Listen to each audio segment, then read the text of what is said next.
And it's such a journey, this album. So fun. It just made me feel really good. Yeah. So tell me what you can about what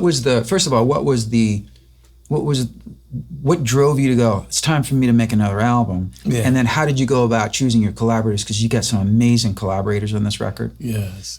Take me through the journey of this album. Well, actually, it just started off, cutting a song here and there, getting a feeling. It wasn't like, okay, I'm gonna do an album. Right. I started at doing tracks and songs, and it kind of developed. Because you have a studio at home, correct? Yeah. Yes. And when things come to me, it's like you go down and you record it, So this stuff's kind of, I guess, it's like a build-up. And, it's like you got to get it out. It's like, what do I do? Am I just cutting songs or, just putting tracks down just for the library? Or do I really want to go at this again, like putting this out? And it ain't going to be looked at. You're just going to put it out and it's just going to be there. Right. So all of those things come to you, it's like, I'm going to cut the album of the year. And I put that in my head. And that's a manifestation. Yeah. Right? Yeah. Because if you just think to yourself, I'm just gonna do whatever, then that's what it's gonna be. That's what it's gonna be. But if you go, I'm gonna make the greatest thing ever. Yeah. Yeah. I told Patty, this is gonna be my best. Your beautiful wife. Yes. I said, this is gonna be my best album ever. And it's like, it's like in your head, yeah, right. But that's kind of the way I went. I wouldn't do anything less than as perfect as I can get it, and it made me feel like I was in the past and the present and the future, So, it was like I can grab things, I can do things, I don't just play bass. Right. This album, I wanted to create like all the different things that can be done. Like when Jimmy said something about, he hears not only guitar in his head, his horns, strings. Yeah. And, I was feeling all of that. Yeah. And it's like, you got to put this in the record. And I didn't even have a question of how am I going to do that. It just started developing. And then I would add this. And you just approached it where you just decided to when you have a laboratory like that, really, which is what you have. Yeah. And there's not a label breathing down your neck. There's nobody going like this. You're not paying for studio time. It's so much. Freedom. Yeah. And the way I came up was all the way different. It's like you're always under the pressure of somebody else, and I had the opportunity to just do it myself, and it felt so good, not like, see who I am, not like that. Right. It was more, this is my opportunity to really show how thankful and grateful I am for the people, because if it wasn't for you, who would we sell to? Right. And, I wanted the people to feel that, it ain't just about me. Right. It's about you too. You can feel it in the record. Yeah. And so that's kind of the way I went at it, was like, it's about you, and give them the power to feel good, about themselves. Even though, whatever they're going through, this music was going to help you, feel good about yourself, not just about me. Forget about that. This is about you. And, that's what the people I felt needed. They needed to feel good about themselves. And I want to help with this music because that's what makes me feel good. Is this music, making this music for you, and, it wind up like, wow, now I couldn't say, wow, that was some incredible thing you did. I couldn't say that. I was just trying to do my best work. Well, I always say, I feel like songs and music doesn't come from you, it comes through you. Yes. Right? Yes. Do you feel that way? Yeah.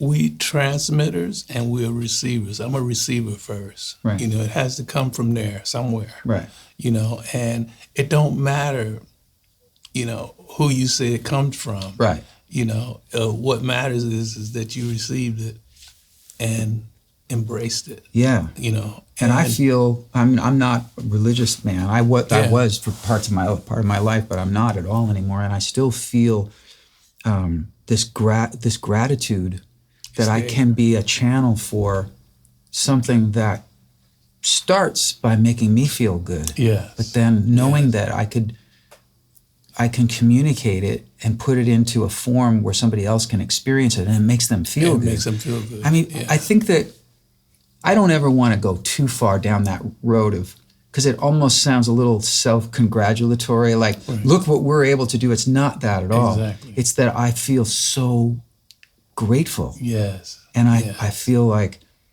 a responsibility in a way. And you want to share it. And I want to share it. Yeah. Well, that's the whole thing. It's like you don't want to make people feel like you're preaching to them or you're trying to tell them what to do. That's the last thing I want to do. Exactly. You know, and no matter how much religion I think I got or how much religion you think you got, that's cool. You can have that. You know, you can have that. But the whole thing is, you know, just be aware that I respect you. I respect your father, whoever it is. Yeah. You know, and you do the same with me. Yeah. You know, and that's really what it's all about. It's just cool. Don't be trying to force nothing on me. Right. You know, and you don't want nobody to try to force nothing on me. 100%. And that to me is my music and my religion is let me have what I want to have, you know? Let me embrace what I want to embrace. Yeah. You know, we don't need each other telling, oh, you ain't got it because you don't have what I got. Right. What? Right. I mean, that don't even make sense. No. You know, but that's what we do as humans. Yeah. You know, but I feel like I wanted to get to the next level and I wasn't seeing it. You know, I wasn't seeing it. The only way I seen it was through my spirit. You know, and that's where I wanted to get to. You know, Did it feel different for you in this way? Was the process of making this record? Did it feel different? Than the other records? Yeah, it felt like just a different intention, like you were saying? A different intention, more expanded intention, because you know it just made me feel like, you know, you're gonna walk this plank by yourself. You know, and I'm like, I'm cool with that because I've been walking the plank my whole life. Yeah, you know, that's part of the gig. Yeah, and so, you know, I felt pretty good about that because I knew I was gonna have to walk the plank and figure out, you know, different things while I'm making the music. Yeah. But I didn't worry about it. You know, like, oh, I'm scared if I do this and if I, you know, it wasn't about that. You know. How many of the songs began? Not to nerd out too much, but I'm curious. Because my process, like a lot of people's, is I hear music first. Lyrics come to me. I write most of my songs by myself, music and lyrics. Yeah. But I've had single-digit examples of coming up with a lyric. Right. And then putting music to it. I don't write that way. I let the music tell me what the lyric should be. That's exactly what, to me, it should be. So, but I'm curious, with you, does it usually start with a melody line? Does it start with a groove? Does it start with a bass line? What is usually the process that you go, oh shit, I gotta get downstairs? What's usually, the usual thing with me is I get a riff or I get a saying like, if it wasn't for you, who would I play to? You know, and I would take that and develop that into a song. I don't even have no music for it yet. Right. You know, so it's whatever comes first. You know, and I can wake up in the middle of the night and something come and I got to put it down. Yeah, we've both learned the hard way. When you think, oh, I'll remember this, I'll go back to sleep. Man, dumbest when thing you do that, it's like it's gone already. Well, it's also just turning your nose up at a gift. Yeah. Right? Yeah. I can sleep later. Yeah. You got to put it down, even if I just sing it into my phone. That's it right there. Yeah, I bet if I looked at your phone, we both have like our voice notes. It's just nothing but ideas, and sometimes it's 3 seconds of just like a drum beat or a title of a song, or like you said, And then something can go across on the TV, like, oh, I like that. I like that commercial. Yes. I like what that beat they got in the commercial. Yes. And then you might hum it in your recorder, your phone, and the next day, that way you can remember it. Yeah, otherwise, it'll come in and it's gone. Yeah. How did the collaborations come about? Did you just were they on this album? Were they generally people you knew or had worked with before? I'm really fascinated about Dave Stewart. Yeah, it's both. Me and Dave Stewart, we did his album in 1984. Oh, okay. So we've been friends since then. And he comes up with special projects and gets me to do certain things, and I do the same thing with him. It's just been a few years that we hadn't did that. Mm-hmm. And there's a track called it's called Influencers, right? Yeah. And it's Dave and Snoop and Wiz Khalifa and a couple of other guests. They're the younger ones. Who is it? I think is it Myra Patty? For which one is it? For Influencers? Myra, Phantasma's on there? Phantasma, she's on there. Yeah, Phantasma. So I try to combine. There's something magical about that track. Yeah, it is. It is, and I wouldn't let that track go because it was something about the bass line that wasn't right. Mm-hmm. So I kept hammering that. I mean, I got so many takes of that. It's like, okay, man, the song, you do so many, the song just ain't working. Yeah. But then the very last hour, it's like coming up with the bass line. It's like, that one works. And if it works tomorrow for me, it's on, Is it that when I would imagine that you have an engineer who you work with, right? Yeah. But if it's just you and the engineer in your studio, mm-hmm. and you're playing around with a bass line, and you're going, and now I'm not talking about the notes necessarily, but you're playing a line, a bass melody, for example, right? Mm-hmm. Or, I mean, it could be considered a riff, but a riff is still a melody in the bass. Right.